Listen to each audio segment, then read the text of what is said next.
ಬಂಧುಗಳೇ ನಮಸ್ಕಾರ, ಹೇಗಿದ್ರೆ ನೀವೆಲ್ಲರೂ? ನಾನು ಸುಬ್ರಹ್ಮಣ್ಯ ಎಸ್ ಹಂಡಿಗೆ. ಬಂಧುಗಳೇ, ಅತ್ಯಂತ ಸ್ಫೂರ್ತಿದಾಯಕವಾದಂತಹ ಸ್ಟೋರಿಯನ್ನ ನಿಮ್ಮ ಮುಂದೆ ಇಡ್ತಾ ಇದ್ದೇನೆ. ಬಂಧುಗಳೇ, ಇವರ ಬದುಕಿನ ಕತೆ ನಿಮ್ಮಲ್ಲಿ ಸಾಧಿಸುವ ಛಲವನ್ನ ತುಂಬುತ್ತೆ, ನಿಮ್ಮ ಬದುಕಲ್ಲೂ ಕೂಡ ಸ್ಫೂರ್ತಿಯನ್ನ ತುಂಬುತ್ತೆ.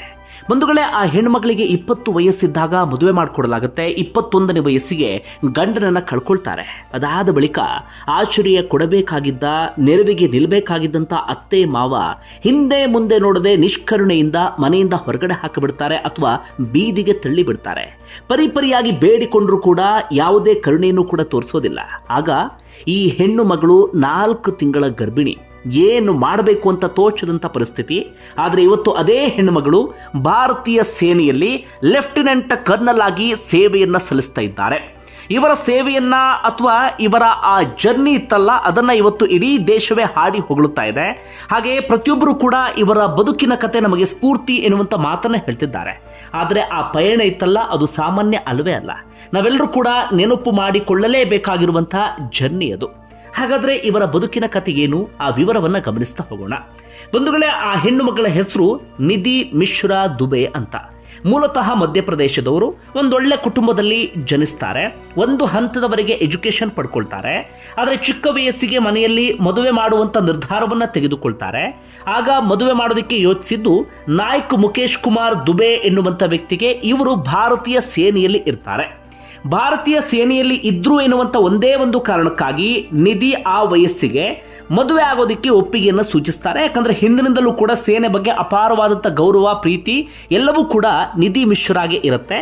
ಹೀಗಾಗಿ ಸೇನೆಯಲ್ಲಿ ಕೆಲಸ ಮಾಡ್ತಿರುವಂತ ವ್ಯಕ್ತಿ ಎನ್ನುವ ಕಾರಣಕ್ಕಾಗಿ ಹಿಂದೆ ಮುಂದೆ ನೋಡದೆ ಅವರನ್ನ ಮದುವೆ ಆಗ್ತಾರೆ.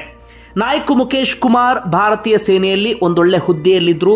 ಸಾಕಷ್ಟು ಪ್ರಮುಖ ಕಾರ್ಯಾಚರಣೆಯಲ್ಲೂ ಕೂಡ ಭಾಗಿ ಆದಂಥವರು.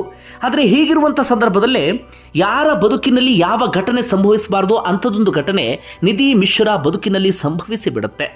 ಇವರ ಗಂಡ ಮದುವೆಯಾಗಿ ಬರೀ ಒಂದೇ ವರ್ಷಕ್ಕೆ ಹೃದಯಾಘಾತದಿಂದ ವಿಧಿವಶರಾಗಿ ಬಿಡ್ತಾರೆ. ನಿಧಿ ಮಿಶ್ರಾಗೆ ಆಕಾಶವೇ ತಲೆ ಮೇಲೆ ಕಳಚಿ ಬಿದ್ದಂಥ ಪರಿಸ್ಥಿತಿ ಅಥವಾ ಅಂಥದ್ದೊಂದು ಭಾವನೆ. ಯಾಕಂದರೆ ಆಗ ವಯಸ್ಸು ಬರೀ 20ರಿಂದ 21ರ ಆಸುಪಾಸು. ಮಹಾ ವಯಸ್ಸೇನಲ್ಲ, ಸ್ವಂತ ನಿರ್ಧಾರವನ್ನು ತೆಗೆದುಕೊಳ್ಳುವಂಥ ವಯಸ್ಸಂತೂ ಅಲ್ಲವೇ ಅಲ್ಲ. ಹಾಗಿದ್ದಾಗಲೇ ಗಂಡನನ್ನು ಕಳ್ಕೊಂಡು ಬಿಡ್ತಾರೆ. ಗಂಡನನ್ನು ಕಳ್ಕೊಂಡಂಥ ಸಂದರ್ಭದಲ್ಲಿ ನಿಧಿ ಮಿಶ್ರಾ 4 ತಿಂಗಳ ಗರ್ಭಿಣಿ. ಆಗ ಸಹಜವಾಗಿ ಅತ್ತೆ ಮಾವನ ಆಶ್ರಯದ ನಿರೀಕ್ಷೆಯಲ್ಲಿ ಅವರು ಇರ್ತಾರೆ. ಅತ್ತೆ ಮಾವ ಬೆಂಬಲಕ್ಕೆ ನಿಂತ್ಕೊಳ್ಬಹುದು ಎನ್ನುವಂಥ ಮನಸ್ಥಿತಿಯಲ್ಲಿ ಇವರು ಇರ್ತಾರೆ. ಆದರೆ ಗಂಡನನ್ನ ಕಳ್ಕೊಂಡು ಬರೀ ಒಂದು 4-5 ದಿನ ಆಗಿರುತ್ತೆ. ಅತ್ತೆ ಮಾವ ತಮ್ಮ ನಿಜವಾದಂಥ ರೂಪವನ್ನು ತೋರಿಸೋದಿಕ್ಕೆ ಶುರು ಮಾಡಿಕೊಂಡು ಬಿಡ್ತಾರೆ.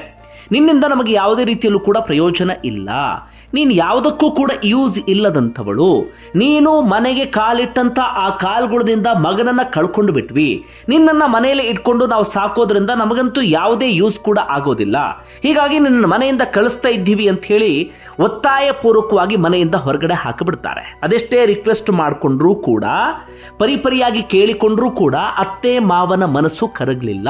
ಮನೆಯಿಂದ ಸೀದಾ ಹೊರಗಡೆ ಹಾಕಿಬಿಡ್ತಾರೆ. ನಿನ್ನ ಬದುಕನ್ನು ನೀನು ನೋಡ್ಕೋ ಅಂತ ಹೇಳಿ. ನಿಧಿ ಮಿಶ್ರಾಗೆ ಏನು ಮಾಡಬೇಕು ಅಂತ ಗೊತ್ತಾಗದಂಥ ಪರಿಸ್ಥಿತಿ ಅದು. ನಾನು ಆಗಲೇ ಹೇಳಿದ ಹಾಗೆ ಮಹಾ ವಯಸ್ಸೇನಲ್ಲ, ಚಿಕ್ಕ ವಯಸ್ಸು. ಏನು ಮಾಡಬೇಕು, ಯಾವ ಡಿಸಿಷನ್ ತೆಗೆದುಕೊಳ್ಬೇಕು ಯಾವುದೂ ಕೂಡ ಗೊತ್ತಿಲ್ಲ. ಹೊಟ್ಟೆಯಲ್ಲಿ ಮಗು ಇದೆ, 4 ತಿಂಗಳ ಗರ್ಭಿಣಿ. ಸೀದಾ ತವ್ರ ಮನೆಗೆ ಹೋಗಿಬಿಟ್ರೆ ತವ್ರ ಮನೆಯವ್ರನ್ನ ಜನ ಆಡ್ಕೊಳ್ಬಹುದು, ಅವರ ಗೌರವ ಕಡಿಮೆ ಆಗ್ಬೋದು, ಈ ರೀತಿಯಾಗಿ ಯೋಚನೆಯನ್ನು ಮಾಡ್ತಾರೆ.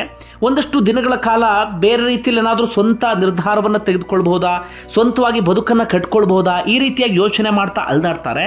ಆದರೆ ಯಾವುದೇ ರೀತಿಯಲ್ಲೂ ಕೂಡ ನಿರ್ಧಾರ ತೆಗೆದುಕೊಳ್ಳುವಂಥ ಪರಿಸ್ಥಿತಿಯಲ್ಲಿ ಅವರು ಇರೋದಿಲ್ಲ.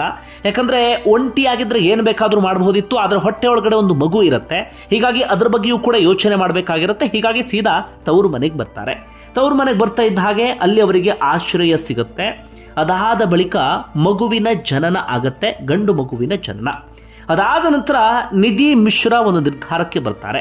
ನನಗೆ ಅತ್ತೆ ಮಾವನಿಂದ ಅವಮಾನ ಆಯಿತು, ಚಿಕ್ಕ ವಯಸ್ಸಿಗೆ ಗಂಡನನ್ನು ಕಳ್ಕೊಂಡೆ, ಆದರೆ ನಾನು ಏನಾದರೂ ಮಾಡಲೇಬೇಕು ಅನ್ನುವ ರೀತಿಯಲ್ಲಿ ಅವರು ನಿರ್ಧಾರವನ್ನು ತೆಗೆದುಕೊಳ್ತಾರೆ.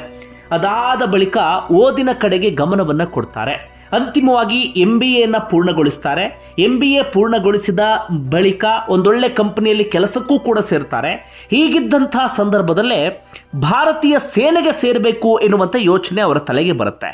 ಒಂದು ಹಿಂದಿನಿಂದಲೂ ಕೂಡ ಸೇನೆ ಬಗ್ಗೆ ಅಪಾರವಾದ ಪ್ರೀತಿ, ಗೌರವ ಎಲ್ಲವೂ ಕೂಡ ಇರುತ್ತೆ.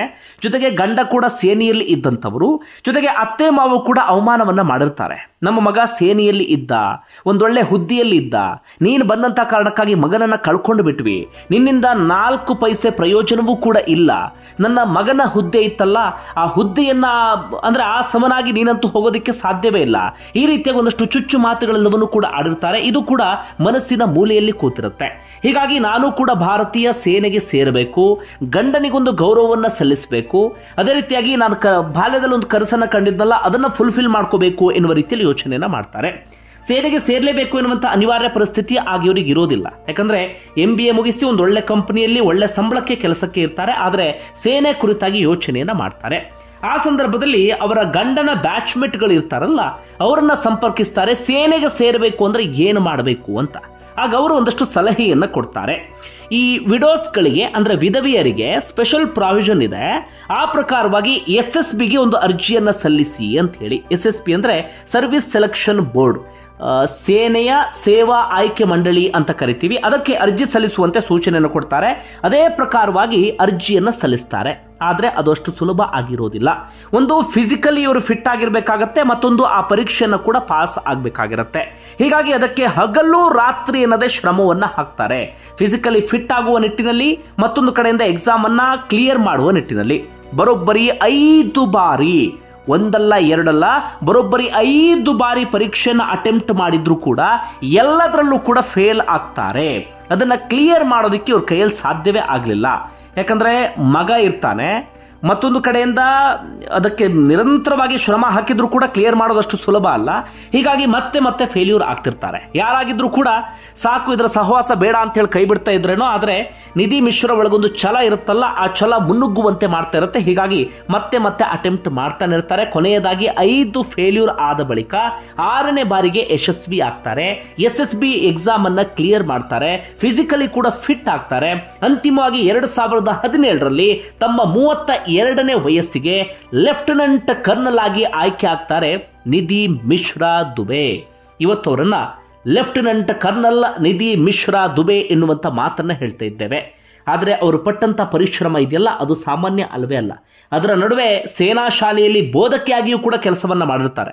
ಆ ವಿಚಾರವನ್ನು ಪ್ರಸ್ತಾಪ ಮಾಡೋದು ಮರ್ತೆ, ಆ ರೀತಿಯಾಗಿ ಅಲ್ಲೂ ಕೂಡ ಕೆಲಸವನ್ನ ಮಾಡಿರ್ತಾರೆ. ಅಂತಿಮವಾಗಿ ಆ ಎಲ್ಲ ಅನುಭವದ ಆಧಾರದ ಮೇಲೆ ಪರೀಕ್ಷೆಯನ್ನು ಬರೆದು ಅದನ್ನು ಕ್ಲಿಯರ್ ಮಾಡಿ ಇವತ್ತು ಭಾರತೀಯ ಸೇನೆಯಲ್ಲಿ ಕೆಲಸವನ್ನ ಮಾಡ್ತಾ ಇದ್ದಾರೆ. ಓರ್ವ ಹೆಣ್ಣು ಮಗಳು 21ನೇ ವಯಸ್ಸಿಗೆ ವಿಧವೆಯಾಗಿ, ಅದಾದ ಬಳಿಕ 4 ತಿಂಗಳ ಗರ್ಭಿಣಿ ಇದ್ದಾಗ ಅತ್ತೆ ಮಾವನಿಂದಲೇ ಮನೆಯಿಂದ ಹೊರಗೆ ಹಾಕಿಸ್ಕೊಂಡು, ಅದಾದ ನಂತರ MBAಯನ್ನು ಬರೆದು ಅಥವಾ MBAಯನ್ನು ಮುಗಿಸಿ ಒಂದು ಖಾಸಗಿ ಕಂಪನಿಯಲ್ಲಿ ಕೆಲಸ ಮಾಡ್ತಾ, ಅದಾದ ಬಳಿಕ SSBಗೆ ಅರ್ಜಿಯನ್ನು ಸಲ್ಲಿಸಿ ಅದನ್ನು ಕ್ಲಿಯರ್ ಮಾಡಿ ಇವತ್ತು ಲೆಫ್ಟಿನೆಂಟ್ ಕರ್ನಲ್ ಆಗಿರೋದು ಅಂದರೆ ಸಾಮಾನ್ಯ ವಿಚಾರ ಅಲ್ಲವೇ ಅಲ್ಲ. ಈ ಹೆಣ್ಣುಮಗಳಿಗೆ ಒಂದು ಹ್ಯಾಟ್ಸ್ ಆಫ್ ಅನ್ನು ಹೇಳೋಣ. ಇವರ ಬದುಕು ನಿಮ್ಮೆಲ್ಲರೂ ಕೂಡ ಸ್ಫೂರ್ತಿ ತುಂಬಲಿ ಎನ್ನುವ ಕಾರಣಕ್ಕಾಗಿ ವಿಚಾರವನ್ನು ನಿಮ್ಮ ಮುಂದಿಟ್ಟೆ. ನಿಮ್ಗೆ ಏನಿಸ್ತೋ ಅದನ್ನು ಕಮೆಂಟ್ ಬಾಕ್ಸಲ್ಲಿ ಮೆನ್ಷನ್ ಮಾಡಿ. ಧನ್ಯವಾದ ವಿಡಿಯೋ ನೋಡಿದ್ದಕ್ಕಾಗಿ.